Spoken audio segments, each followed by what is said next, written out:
So, JD, you've spent years underground in the West Virginia coal mines. Now you're spending years interviewing people who've experienced some of the strangest, some of the darkest, and some of the most unexplained events in Appalachia.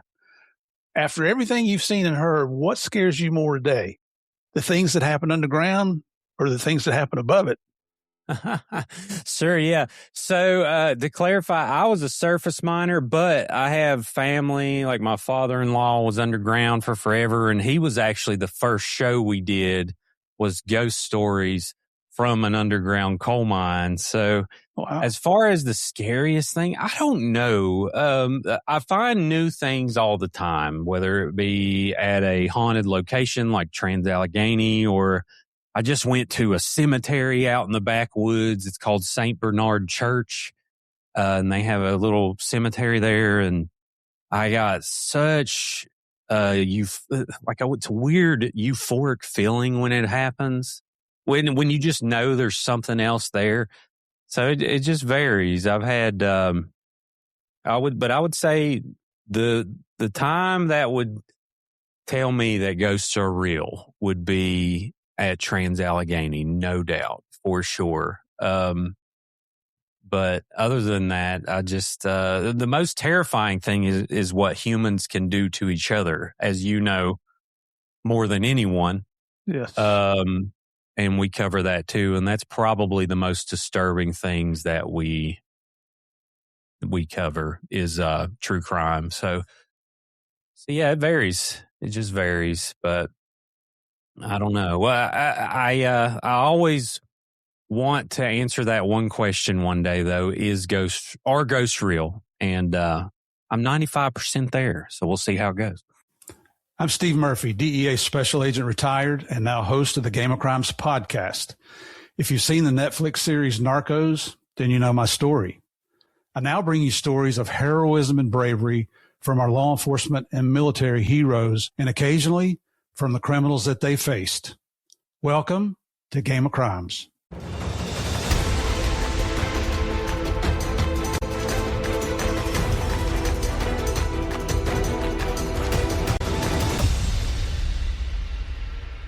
Hey, everybody, listen, today's guest is, as you heard, spent 9 years working in the coal mines, but he was a surface miner. I didn't realize that. And I'll be the first to tell you, it's not something I would ever do is be a coal miner. I'm first generation non-coal miner in my family. Then he taught himself filmmaking and media production because you can see the correlation between coal mining and that. He created his own media company. He's done hundreds of interviews, if not thousands. He's host of the very successful podcast called Creepalachia, which focuses on everything Appalachian, right? You got to check this show out. So our guest today is JD Belcher. JD, welcome to the Game of Crimes, brother. Glad to have you on here. Thank you. It's an honor to be here, man. I am in no way qualified for this show. Let me just tell everybody that I have no qualifications whatsoever, but I respect law enforcement so much. So it's an honor to just be asked to do this. So thank you so much. You have a lot of investigative abilities that you're not giving yourself credit for. And listeners, you'll know more about what I'm talking about here as we go along here. If you're wondering how we met, my daughter-in-law lives in Beckley, West Virginia. I've got two granddaughters up there, Emily and Maddie. And my daughter-in-law, Kanda, sent me a DM one day on Facebook. Now, I don't check my DMs, but maybe once every quarter, to be honest with you. So a lot of you that send me messages, if I don't reply, that's why. That's not the best way to get a hold of me. But for whatever reason, I happened to look at that one. And she sent me a link and she said, hey, this guy just did a little piece on you. And I watched it and I thought, well, who the heck is this guy? And then I listened to him and I thought, wow, he made me sound pretty good. I like this guy. I'm easy and cheap, JD, just so you know. But I took the time to reach out and do a little research on him. I reached out and contacted him and said, man, thank you for doing that. And if you're interested, I'd love to be on your show. And now we're recording this in late July, and maybe 2-3 weeks ago, I was at your house in your studio interviewing on your show, Creepalachia, which just posted yesterday on July 29th. So if you haven't seen it, I know you get tired of hearing me on the different things that I'm on, but if you want to go listen to that, had a good time talking to JD. That's how we met. And man, thank you so much for having me on Creepalachia. Yeah, and I want to publicly apologize to your family. I was supposed to put a shout out to the grandkids, I think, at the beginning, and I just now remembered right when you said that. Because you messaged, you was like, could you just please add that in there? And I was like, yeah, sure, of course. And I totally spaced that. Not a problem. And Nemi and Maddie, I apologize that I didn't mention you. I've had full intentions of mentioning you on Creeple at You, but we're mentioning you now. That's right. Yeah. So we got to make up for that. But yeah, yeah, I started the podcast. So how far are we going back? How far do you want to go back? It's totally your call. I got to interview you, so now I'll follow what you say. Oh, here we go. Okay. So let's just start off by telling us about your background, where you grew up, what your family dynamics were, your brothers and sisters, what mom and dad do, where you went to school, that kind of thing. Yeah. So basically, I was born in Ashland, Kentucky, which is still Appalachia. It's eastern Kentucky in Boyd County. And got a brother. He's 6 years older than me. He's essentially like a father figure in my life.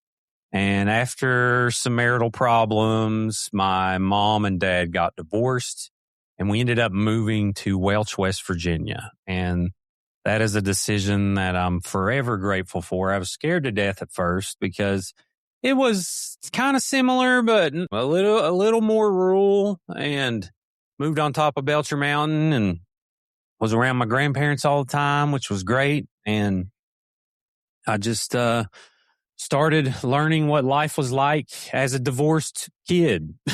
And I've always been creative, always been doing stuff creatively, drawing. I had a little video camera I would do stop animation with when I was a kid, and always getting into something. And this was pre-cell phone era, and I'm very grateful for that. Aren't we all? Yeah, for sure, man. For sure. We was the last of the Mohegans when it comes to cell phone technology. And I'm 40, I'll be 41 in August. But so growing up, I never really knew what I wanted to do.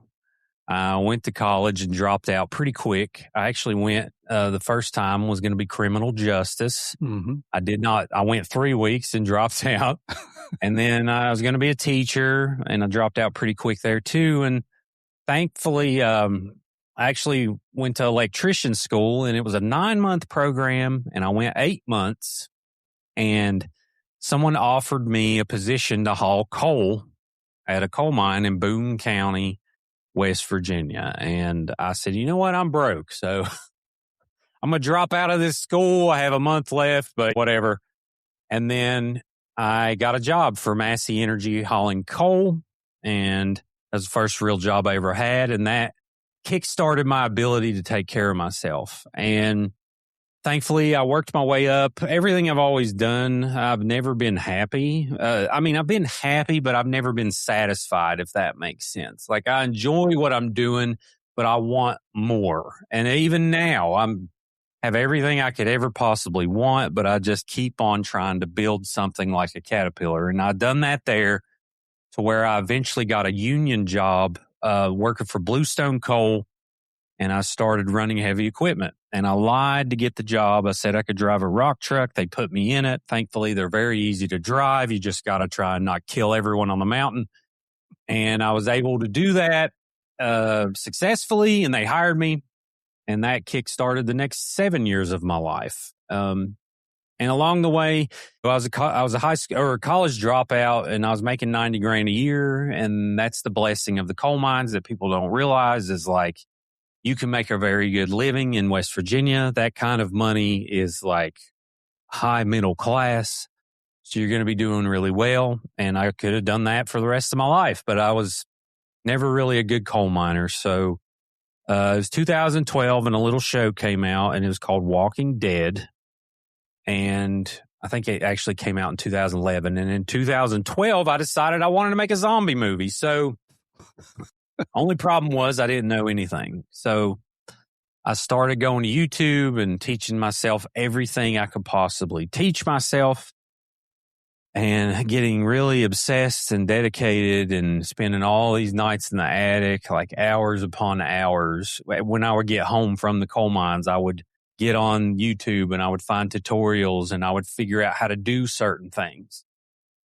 And I never did make that zombie movie. I made a couple trailers, but that led to a position for a editor at a local car dealer. So I said, well, I'm not happy being a coal miner. I'm not a good coal miner. I appreciate the people I work with. I love the money, but I hate this. So I took a huge pay cut, which was about 50%. I think it was a little over 50%. I was making around $40,000 a year after I left to edit car commercials. And I had the insurance was awful.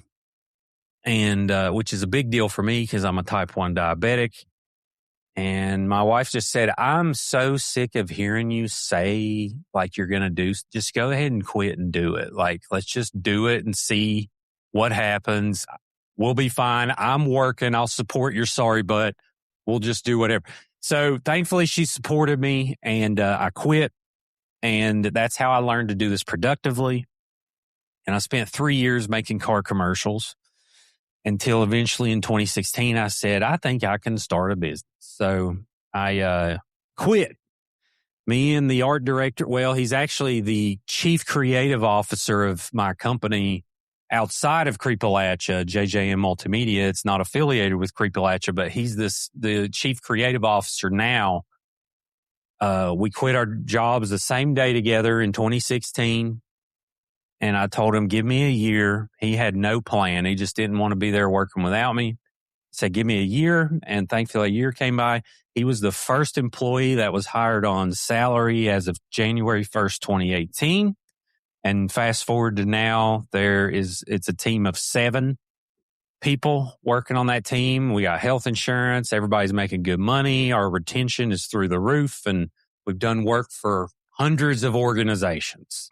Wow. And that's a long story to say. Eventually I had free time. And in 2024, I said, I want to start a podcast. I want to get back into why I started doing this, which was creepy stuff, making horror movies, telling ghost stories, all that. And I built a studio in my basement. Very nice studio, I'll say. Thank you. Yeah. It was fun. I put it together in about a month. We had things firing up, and my first guest was my father-in-law, who was an underground coal miner, and he told me a bunch of ghost stories, and I said, I really enjoy this. So thousands of stories later, that started in November of 2024, and we're getting to where now Creepalachia is becoming sustainable. So I think it may be my retirement route. We'll see, but that's how we got here. In 10 minutes. Well, let's back up here just a little bit then. So, sure, yeah. Did you plan on being a coal miner, or that's just an opportunity that presented itself? Yeah, it just presented itself. I never really planned on it. I was kind of just a roamer in the world. I never knew really what I was going to do with my life. And I was it could have went south. I let a car get repossessed. I was making bad decisions. My health wasn't the best. I wasn't taking care of myself, and it was not looking good. And thankfully, one of my friends, actually, I don't really talk to him these days, but they got me on with Massey Energy, and I said, you know what? And it was $11 an hour, and I was like, I'm going to do this. And I drove. My commute one way was 2 hours. Oh my gosh, where'd you have to drive to? Yep. It was, I drove essentially from Mercer County to R.D. Bailey. Well, no, that wasn't R.D. Bailey, like Mercer County to Boone County. And you go over Bolt and you go down this Route 99. It's country road majority of the time. People who know Bolt knows exactly what I'm talking about. And wow. It was 2 hours one way every single day, 10-hour shifts, 5 10-hour shifts, and then 1 8-hour shift on Saturdays. And it was 6 days a week, 6 on, 1 off every single week. And you literally, I have so much respect for coal miners because typically on a schedule like that, especially, you do not have a life. You just don't. You're providing, and that is it. And your coworkers are like your family, and that's life, man. You eat gas station nachos, and and you try to not smoke 2 packs of cigarettes today.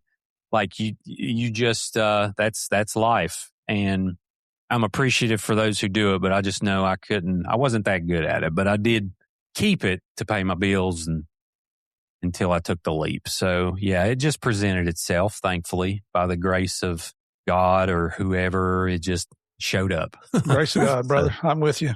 How old were you when you started working at the mine? So that would have been in 2005. So I was around, I think it was May of 2005 that I got officially hired on. So I would have been 20. I couldn't buy a beer, but I could mine coal. I couldn't buy cigarettes now. I didn't know they changed it to 21. It was 18 then, but anyway. Were you married back then? No, I wasn't at first. I was in and out of a relationship for years, and eventually, the stars aligned. I was in some random occasional relationships, and the stars eventually aligned and introduced me to my wife, Jenna, who is now my wife. And we met, it was the Fiesta Bowl in 2008. WVU was our very first date. And ever since then, we've seen each other every day. So, wow. Very grateful for her. I couldn't have done anything without her. It's so important to have a partner that supports your crazy ideas. So absolutely. I may have one of those. Oh, yeah. I'm sure you know I'm talking about, Mr. Narcos. Like, you got to have someone there willing to. Well, and also yours had to just hang out for months and just be like, well, I don't think he's dead. I think he's okay. So shout out to the wives out there. Oh, yeah. Well, I refer to them as our unsung heroes because and it's true for any occupation, but especially high risk occupations, whether it's law enforcement, military, miners, electricians, whatever it might be, any high risk occupation, man. And our families, we expect them to stay home and take care of everything and make the household run well and take care of the bills and problems and the kids in school. They never get the credit they deserve. So I like to give shout outs to our unsung heroes there. Oh, yeah. Yeah. And Jenna, she's so much more productive than me. Like, she's solving mass problems for water infrastructure and road infrastructure and doing all these things while I'm just running around now telling ghost stories and all these different. Thankfully, she took a break recently, but she's always been the type to where she doesn't need me. Let's be honest. She doesn't need me. But we enjoy being career oriented and enjoying this life together. Like, we support each other and really love seeing each other do well. And, I think that's important too, of like, people have to have your own goals, and it doesn't mean necessarily that your partner has to be involved. It's just important that your partner supports those goals. And we do that with each other. So, well, you guys you're ambitious. There's nothing wrong with that. You're both entrepreneurs. There's nothing wrong with that. You're teaching your children work ethic. That's very important. I mean, it's all good stuff. Yeah. Oh, yeah. Yeah, man. Very blessed. Very blessed. It's, and it's, the thing now that I get to do is I get to meet all these people with these amazing stories. And really, it's just, all I have to do is be the conduit. Mm-hmm. I just have to figure out how to package this in a way that people can absorb it, no matter who they are. But also, too, while supporting our home, while supporting Appalachia and saying, hey, like, there's more to this place than what is typically said. And like, yeah, do we have poverty? Of course, but poverty's everywhere. I mean, drug addiction is everywhere. It's like, I want people to know that Appalachia has more stories and more history rooted into its foundation than probably anywhere in the country. And I am a little biased, but there's a lot that happened here. So we got to put it on record. Absolutely. I have to say, I had never heard of Mothman until I checked out your show. What is Mothman? Sure. So for those who don't know, now Mothman is the most popular, arguably, cryptid out there, but he's essentially a cryptid, and a cryptid is basically a mysterious monster that we can't necessarily prove, but we have third party evidence of having. So like Bigfoot, Flatwoods Monsters, one from West Virginia. If you look, every state now, cryptid tourism is a huge thing.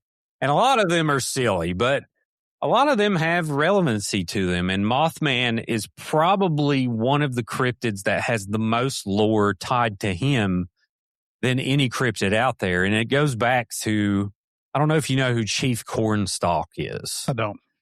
Okay, so Point Pleasant, West Virginia has so much history, and it has a lot of Civil War history. And Chief Cornstalk was basically a chief who agreed to a peace deal with the white man, essentially, back in the day. And him and his family went to essentially sign this treaty, and they were double-crossed, and he ended up getting killed. And legend has it, actually, that Chief Cornstalk put a curse across all of Point Pleasant. And there's a memorial there commemorating him, and because he was a good dude. He was always about peace, and he was double-crossed. And that is kind of what people say. They tie that to the Mothman, but the Mothman wasn't being seen until the 60s. So the first sighting was a bunch of grave diggers in a place called Clendenin, West Virginia. Mm-hmm. And it's in Kanawha County, I believe. But anyway, they see this, shape flying above the tree line. It's got red eyes, and it disappears. And that was essentially it. Now, after that, there started being multiple sightings in the coming years, and mainly it was around the Point Pleasant area. And there was a Roger and Linda Scarberry who was actually out on a date near this place. It was a power plant. It was a back road, and they said that this shape, this being, came down with wings and glided next to them with red eyes, and they were driving upwards of 100 miles an hour, and it was right next to them, and they couldn't shake it. So that one caught wind of Mary Heyer, and she worked for a newspaper called the Athens Messenger. And she did the first article on the Mothman. And that kick-started everything. And people started having sightings. Now, the Mothman is tied to a harbinger of doom. Now, basically what I mean by that is legend has it that he tries to warn people of catastrophes. And what that relates to is, I believe it was in 1967. I get this year wrong sometimes, but the Silver Bridge of Point Pleasant, it was on December 12th, and it was fully loaded, and the bridge collapsed, and 42 people ended up losing their life. Mm. 2 of those bodies were never found. And it was actually due to a broken eye bar. It was one broken eye bar, had a single crack in it. And it was poor engineering that essentially caused this. Like, they knew, if someone knew what they were doing, they would know that it is going to fail eventually. They just don't know when, because there was no redundancy. And that bridge collapse, people try to tie the Mothman to it, saying that he saw on top of it before it collapsed and all these different things. That's kind of where the harbinger of doom comes in. But that was a man-made disaster. We didn't know what we were doing. And 2, that bridge collapse, a lot of people don't know that that single collapse changed the way we inspected bridges across the country forever. Like, they redid all of the requirements. They never built any bridges out of spec like that again without redundancy. And then eventually the Mothman was seen all over the world. People have sightings in Chicago. They've had sightings in Ukraine. They've had sightings everywhere. So that's essentially the Mothman. And also they had the Mothman prophecies. So that was a huge Hollywood movie that had Richard Gere in it. Great movie. Highly recommend. But it's really cool. Well, it's funny how once something is brought to people's attention, all of a sudden, excuse me, the sightings increase dramatically. makes it a little questionable in my book, but I wonder if you saw that with Pablo. Like someone thought they saw him in Tijuana, and then like it just blew up into 25 people calling. Or yes, it was. But there were motivations behind that, and that was usually related to being financial because there was a $5 million reward out for him. Oh, okay, I got you. Now, I just want to ask you one question. So, what is that? Like, what would you have to do to get $5 million? Would you have to have photo proof, or like, can you basically say he's in this location and then they go there and find him? Would that qualify?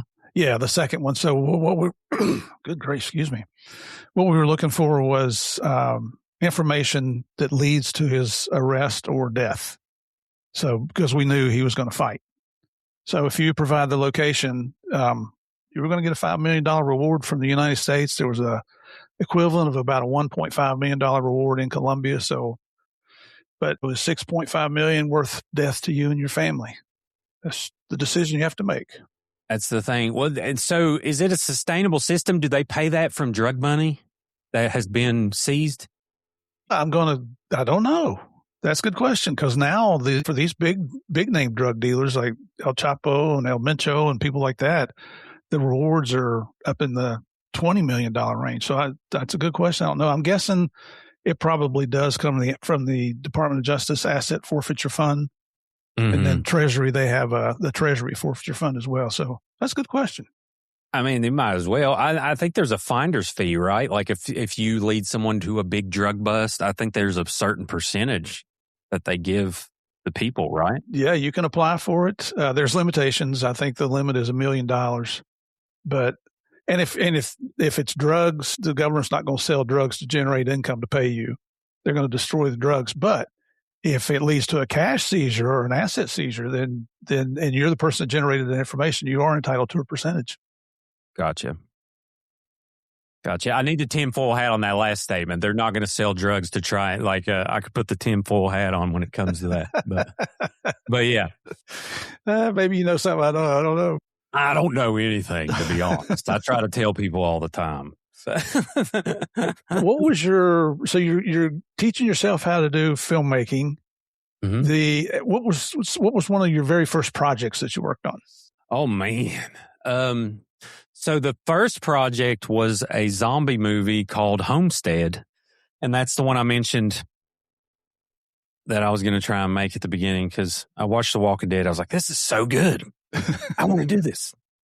And so that was the first project. And I bought a GoPro Hero 2. That was my very first camera. And it was a fun time in my life trying to get things to look good. There's this really good video, and it's a quote, and it's by the Ira Glass, who started this podcast called This American Life. And he's like a really talented audio guy. And he talks about taste, and he says, artistic people, when they start doing a new venture, they know what's good, and they know what they're making isn't good, but they know that they have to keep going and try to enjoy the process and add a little new knowledge on every single project until eventually they start making something that they would consider good. And he said if I was to put a number on it, your first 50 videos are going to be terrible.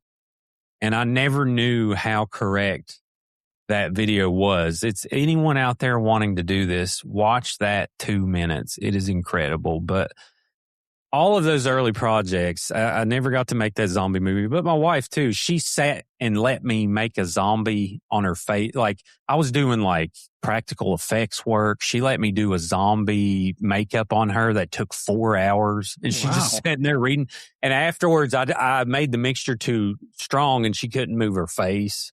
And like, bless her for that. Yeah. I learned how to do a slit throat effect.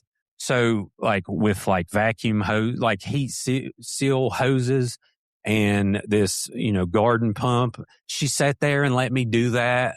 I wish I still had that video to show. It was good. Like, it was really good for the first attempt. So people would be terrified if they found that today. But all of these little things, my first project I really completed, there was a show called Film Riot on YouTube. And they had these movie scene recreation competitions. And there's one out there that you can find. My first YouTube channel was called Skank Entertainment. And there's like 34 videos on there. This is the first place I've ever said the name of that channel, but it's out there. I really don't care if people watch it, but it's all my first short films. And there's one on there, my first successful project where I redid the scene from Misery, the hobbling scene. I don't know if you've seen Misery, but it's a Stephen King film. And this lady, spoiler alert for a 40-year-old movie, but this lady ties this guy up, and he's a writer and she's a big fan of his work. And she's really upset because of the direction he took the plot in his latest book. And she was so upset that she done this thing called hobbling. And basically what that is they used to, and in the book, it's different than the movie, but I'll go by the movie because that's what I did. So they put this block of wood in between your feet. And then they take a sledgehammer and they swing and they break your ankles on that wood. And they do that in this movie, and it's very disturbing. And it's one of it was a brilliant way how they did it. And the guidelines of the movie scene recreation was it has to be no longer than a minute, and it has to be shot for shot, sound effect for sound effect, every single thing you try to just recreate the scene with like no money. Mm-hmm. And so I did that, and we kind of nailed it. There's a lot of things I look at now where I'm like, oh, that's cringy. But I knew how to do visual effects. So we actually won that channel's competition. And it was a pretty big channel. Like, they had like 700,000 or 800,000 subscribers at the time. I think they have a couple million now. And I learned everything I know from that channel. Film Riot changed my life. They built my job. They gave me the tools to do this. And it was really, really cool to see them say my name. And it's still out there. If people want to find that, you would just search like Film Riot Movie Scene Challenge. And the first one they ever did, we won. And we did a really good hobbling scene. So there was a bunch before that too. But that was the first successful one, I would call it. But yeah, we done like a 14-minute short film about thumb wrestling till the death. Like, we done like some really out there stuff, and it's terrible, but it's awesome to have on record. Like, it was just so fun because it was literally, I can go back and I can watch me growing as a filmmaker. And this was 8 years before Creepalachia was ever a thing. So it's really like I had all of these trials by fire, and there really wasn't no fire. The only fire was, 14 people are going to watch it instead of 25. Like, no one cared about this stuff. It was just for the love of it. And that has that plus the productive part of doing things under a deadline and being quick and not second guessing yourself. That's allowed me to have the perfect combination to do what I'm doing now, because you need consistency, you need a brand, you need good storytelling. And thankfully, I feel like I've learned how to do that after those tens of thousands of hours of figuring it out. You have. I'm one of your biggest fans here. It's amazing where you've taken this to. It really is. It's just from, kind of like a hobby to start with, and where you are today, the difference between night and day. What year did you start Creepalachia? 2024. Thanksgiving week, the in-laws were staying with us, and I said, "Hey, Poppy, would you like to come inside the basement and us do a podcast and you tell me some ghost stories?" And he was like, "Oh, yeah. Yeah, I'll do that."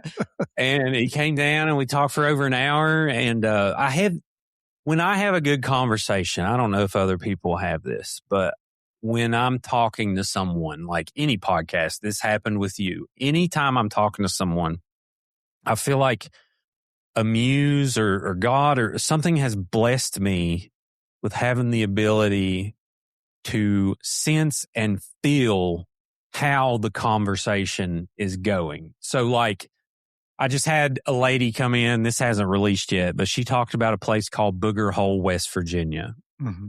And I will sit down with someone, and when I start getting into the conversation, there's this sensory feeling that happens that just fills me with peace and calm and comfortability. And it literally is the same feeling I would get on Christmas morning when I was a kid. Like, it's like you're just sitting there absorbing yourself into this situation and you kind of go somewhere else.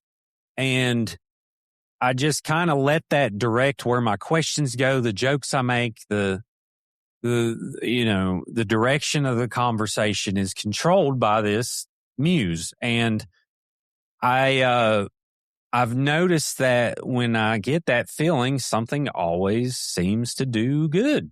And I don't know if that's a thing. I don't know, but I've been blessed with that inclination to have a sense of a good story.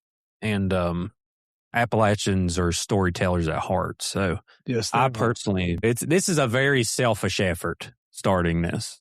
So let me just say that it's very selfish in the fact that I love it myself. If no one listened to it, I would still do it. But thankfully, it may pay the bills. So I feel the same way with Game of Crimes here, that I was a cop for 38 years. I don't know how to do a lot of other things. I've learned how to do, or I'm still learning how to do a podcast, but I get to highlight the brave men and women of uniform, of military, of people who are taking the initiative to promote things they believe in, like being a fellow West Virginian and you want to promote Appalachia to the best that you can, show people it's not a bunch of backwood country hillbillies that sit on the porch all day long. We got those people, but I found in every state I've been to in the United States so far, I've seen hillbillies in other states as well. Oh yeah. So it is a progressive state, not as progressive as we'd like to be, but it's a beautiful state and some fantastic people there. Oh yeah. Hillbillies built the country. Never forget the people. There you go. If it wasn't for their labor, we wouldn't have a lot of things. So yes. Yep. What, so I think you've already answered this, but I just want to make sure we cover it. What is it that Creepalachia, the primary focus of Creepalachia? Sure. So Creepalachia has evolved since we first started, but it's basically showing there's more to the story. If I was boiling it down to Paul Harvey words, there's more to the story when it comes to Appalachia. And it basically started was like, well, yeah, I know I want to do ghost stories. I want to do crime stories. It evolved into like, we're going to help find missing people. And I have a whole list on my phone of over 20 that we've been involved in where they were found. It wasn't because of us, but like, I just like keeping track of that stuff. But also, West Virginians have very terrible conditions that they have been given because corporations were not held to the fire to take care of them post industry.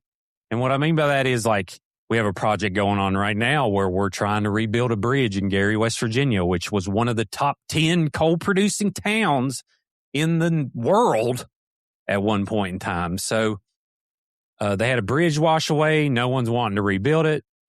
For these families, there's 4 families that live across this creek that can't get across the river. So it's grew into advocacy like that. And some say like, oh, you've gone political. Like, no, that's humanity to me. And if you think that's political, this isn't the place for you. Yeah, I'm not seeing that connection either. Yeah, no, it's like, I think people like to rationalize their way out of inaction by calling it politics or calling it whatever. I call it a rationalization on why they're sitting in the house. But it is what it is. But overall, people have really accepted it and appreciated it. And it's just an overall, like, I get called Creepalachia when I'm in public. Like, it's not JD. Like, the show's Creepalachia. My name's JD, but what a blessing for people to even watch the show. So it's kind of like my name now. So, and that's kind of a badge of honor. Yeah. It means it's working, man. It means it's working. But yeah, it's a bunch of things. But yeah, it's the Greenbrier ghost. It's the Mamie Thurman murder. It's also the fact that 16-year-old Shaylin Harvey was found murdered in the woods this year, and her family's trying to raise money for a headstone. Oh. Like, it's all of these things. And it's also calling out people who scam people. Like, we've done several stories on people stealing tens of thousands, hundreds of thousands of dollars from people. There's a guy, cemeteries are one of my most favorite things in life. And there was a guy that was just convicted of stealing over $600,000 out of Fayetteville, West Virginia, for people trying to get grave markers for their loved ones. Oh, jeez. So, and that has a Pablo tie-in, how he used to sandblast the monuments you were saying. So, like, these people need called out, and I want to do it in such a public way that I want at least one person to think before they do something stupid. JD may possibly say something about this, so I'm not going to do it. That's the goal. Excellent. Anyway. Do you have a criteria for what guests you bring on? Criteria, so it's wide ranging. Appalachian experience is the first criteria. We try to have a range of different things. Like, creepy to me is multifaceted. It could be, I saw the devil in my bedroom, but it also can be, I survived cancer. Right. It could be, I'm looking for my son. It could be, I was a mortician. It could be I had a part in killing Pablo Escobar. Like, it's multifaceted, but also I'll have content creators come on that are just hillbillies, and I want to hear their story. So we've had former copper thieves come on and tell me how they used to, it was a job for them, and they'd take bologna sandwiches and they'd take lunch breaks and all these different things. So really the main thing is it's about the Appalachian experience. And if someone has an experience in Appalachia, like, we won't just have like an accountant come on and talk about accounting. There has to be some kind of hook there that I could at least explain on why they're on Creepalachia, but it's wide ranging. I see it as a lot of things. That's very admirable. I love the fact that you're promoting not just the state of West Virginia, but all of Appalachia. Have you ever interviewed somebody and then you're like, nah, I'm not going to put that out there? We haven't yet. Well, somehow we're approaching 200 episodes, and somehow every episode I find something that I really loved and appreciate from it. There hasn't been, I haven't ran into any situations like, talk about one situation that comes to mind with that. Like Joe Rogan, the biggest podcast on earth, probably. He had a guy on that was a former, he's a felon, and they have these shows where they have like wrongfully convicted people, and different people come on and explain like what it was like to be in jail for so long or whatever. So they had this guy come on, and then a month later, come to find out, he wore a wig to look like a woman and cut a dude's head off and like carried him out of an apartment building. And I always thought, I was like, is Joe going to delete that episode? And respect to him, he left it because, and I think I would too, because I think those things are important to hear of how charismatic these criminals can be and how they can pull the wool over people's eyes. There's no one in this world more charismatic than a criminal. And I will always say that. I don't know if you agree with that, but I feel like a majority of criminals you can sit down and have an awesome conversation with while they're taking your wallet. Yep. They've got the gift of gab. They can make you believe things that aren't true. Exactly. So I think it's important for us to put in those perspectives. So I haven't had anything odd. I've had maybe an episode or two where I'm like, I'm glad I have a mag light back here that I can like just in case maybe sling if I have to. But yeah, everyone has been very kind. Devastate. So many tears have been shed in there. So much trauma has been, for some reason, told to me in that studio, and I don't take that lightly. So if someone's willing to put themselves out there, and now you could get a couple 100,000 views on some of these reels, there's a lot of people seeing this stuff, and there's a lot of people that because people get negative, you're going to have negativity no matter what, and there's a lot of people that take those comments to heart. If someone's willing to put themselves out there like that, then I'm willing to leave it.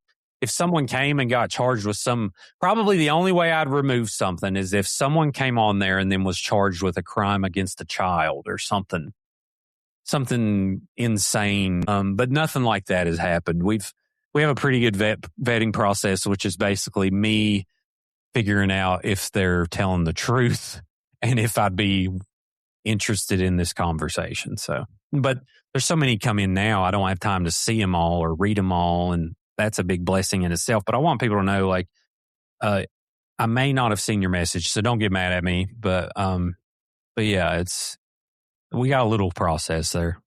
It is hard to get through all the messages that you get on all the different channels of social media. I'm like you. I try every couple of weeks. I'll try and sit down for a couple hours and at least address the messages. But some of them are so nasty. Yeah. I'm like, I'm going to leave that one. Like I used to clear out my entire schedule for 8 hours to sit there and make a troll look ridiculous on the internet. But then I figured out, like, listen, I've looked so many times where they're not even real people. Like, they're bots, and the bots are getting good. Now, sometimes they are real people, and I just feel sorry for them. So everyone, hurt people. That is a saying for a reason. And I don't want to add to that, but part of why people enjoy the show too is because they know I won't pull any punches, and I'll tell you like it is. If I agree with something, I'll tell you. And if I don't, I'll tell you. It doesn't matter if we're friends. Doesn't matter. I've ran into situations. I guess one of the most odd situations and unfortunate situations I've ran into is I'll do a story where I'll have a really good friend on the sheriff's department somewhere, and I'll disagree with how the investigation was handled, and I'll disagree with certain points, and I'll put that out there. Now, I won't blast the friend. I'll just blast the investigation as a whole and just state my problems with it, because victims have no rights. The more I find, the victims have very little rights, if any. And I want to be a voice for those victims and make sure that I let people know my opinions on things. And that has probably caused rifts with friendships and all these different things, which I hate. But at the same time, just because if someone's my friend, I'm not going to just put that under the rug because they're my friend. I think that's basically how every problem has been created almost in history. So I don't do that. But that's probably the most awkward thing, but it is what it is. Yeah. As far as the comments go, the only ones that bother me are when they badmouth, when they say something really, really negative against the guests that I had on the show.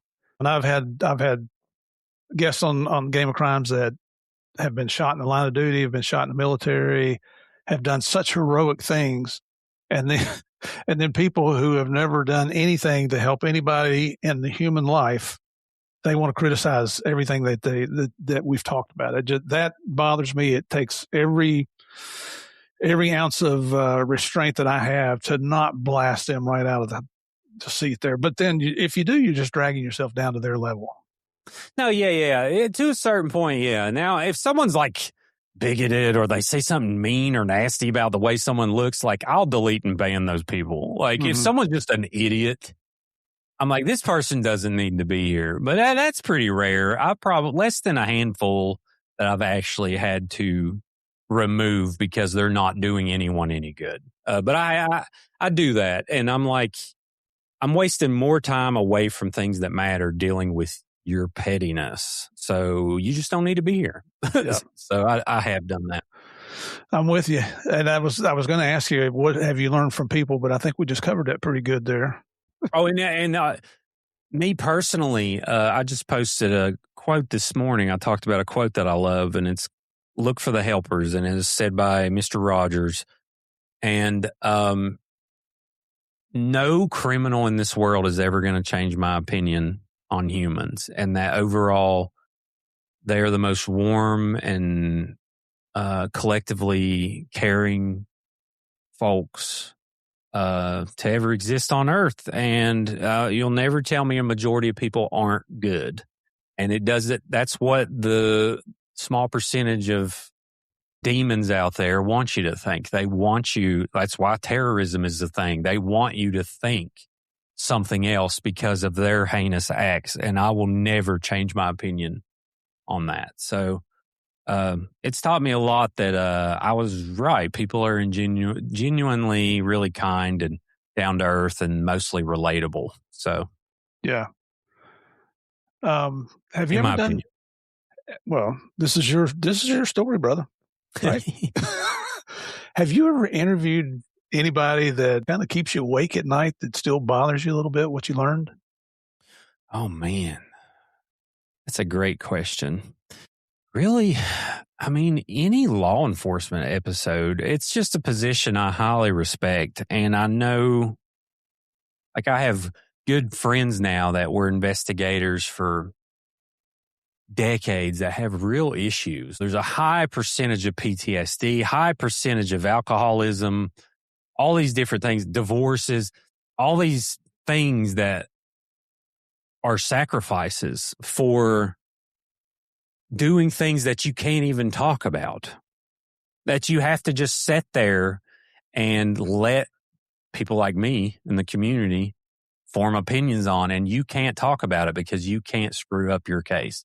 And it's just such a position that I'll always appreciate and know that I can't do. But, you know, when mothers come in and they talk about losing their kids, there's a woman named Alice Cooper that came on the show, and she brought the sheriff's department with her, which was great.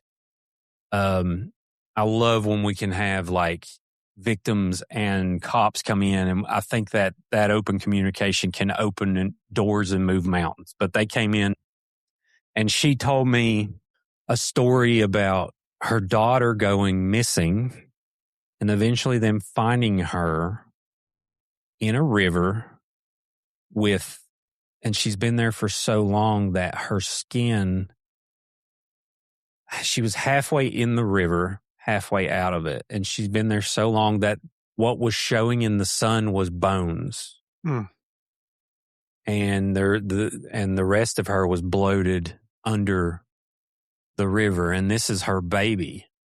Right. And she's sitting here telling me this story about finding her. And not only that, still not knowing to this day what happened to her.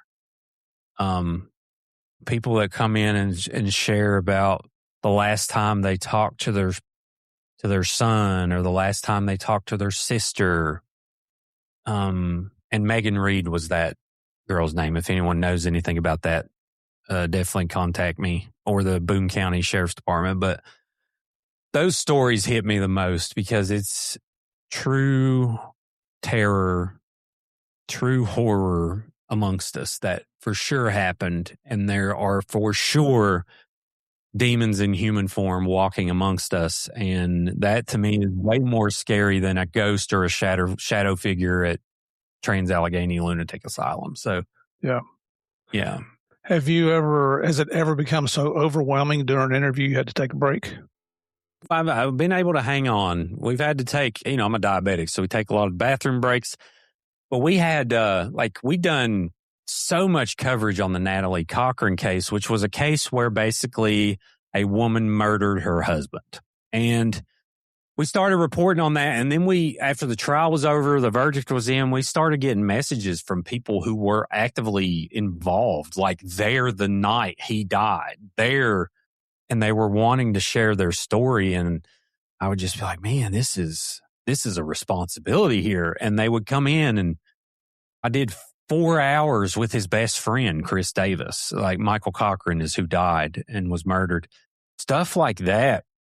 I don't know. It's not surreal's not the word. I'm not sure, but it's like you're not involved, but these people become almost like family to you, to where you not only murdered their friend, you murdered my friend. And I never even talked to Michael Cochran in my life. Like, I take this stuff to heart, and I'm very sensitive when it comes to emotions and people and ensuring everyone's okay and making sure. And that's the one thing I've had to battle with this is sometimes people just, you can't convince them. Sometimes you just gotta stay the path, keep doing your thing, fight for the greater good, speak the truth, and move on. And, but thankfully during the show, we've been able to hang on, other than the occasional bathroom break. Have the police ever reached out to you about somebody you've had on the show, or some information that they heard that really piqued their interest? So, not the police. I mean, yes, I have some sources out there. Uh-huh. Law enforcement, yeah. I mean, I have some contacts. Like, we got investigators, we got state police, we got prosecutors are starting to like really reach out. It's typically prosecutors. And the reason being is, like, when I see someone is unconstitutionally arrested, if there's one thing I love in this world, it's the Constitution. Mm-hmm. And I'm not going to not say something. And when we do that, like an elderly woman got arrested and that I felt was free speech. When we do that, there's a few 100,000 people that see this now. So I can pretty much guarantee that I'm going to hear from someone. And typically it's the prosecution office. But as far as helping, I mean, yeah, we've kind of helped bring charges on people. We've helped in many ways. We've had people that were missing. This happened 3 times, 3 different people. They were missing, had missing reports filed. Their family members contacted me. The missing person will get on the comment thread and say, hey, I'm not missing. I don't talk to my family anymore. I don't, stuff like that. So we've kind of solved missing person cases just on the comment section. So that's what I like to do the most. I like to find finality because there's so many cases that don't. And I'm with you when you were talking about the Constitution. I was just pulling out of my desk drawer here. I keep this, if you can see it, right here in my desk drawer. Lord, copy of yeah. the United States Constitution, because I took an oath to defend and protect that. You're living up to it, and you didn't even take an oath, but you respect it. You know the value of it. Yeah, I'm not going political, so. Well, and the value of disagreement. Like, the Constitution isn't to rationalize your beliefs. It's for all of us to follow. And the true meaning of the Constitution to me is fighting for someone you don't agree with because their First Amendment right's been taken. So that's kind of what it is to me. Absolutely. But yeah. And we're coming up here on the end of episode 1, but just a couple more questions. Have you ever been afraid of any of the guests that you've had on, either before or after the interview? No. So that's awkward too. Like, I haven't. We haven't. Now, we've had a couple people reach out that hasn't come to fruition. We've had people where, okay, I'll talk about Shaylin Harvey, for instance. So Shaylin Harvey is the 16-year-old out of Kanawha County who was essentially, her stepfather was arrested for incest. He was put in jail, $100,000 cash only bond. So he's in there. A week later, they find her body. It's a homicide. No charges have been filed yet. I think an indictment's probably going to come in September, but we'll see. But anyway, so that comes out and it's awful. 16 years old, been most likely sexually assaulted, just horrific, awful case. And I started looking back and this dude was commenting on our threads, because we were looking for her and he was commenting on there. And his comments were so odd when I went back and looked at it. And I was like, man, this is crazy. So, but like the reach of the show, like I know for a fact, I'm talking to murderers. I'm talking to people who know exactly what happened to these people I'm talking about. And I'm glad, because I want them to know that we're turning the pressure up, and I want them to know that we're not going to give up. And hopefully that will force some information. Now, I'm very safe, I'll say that, on how I do these things. So nobody trying to play no games out there.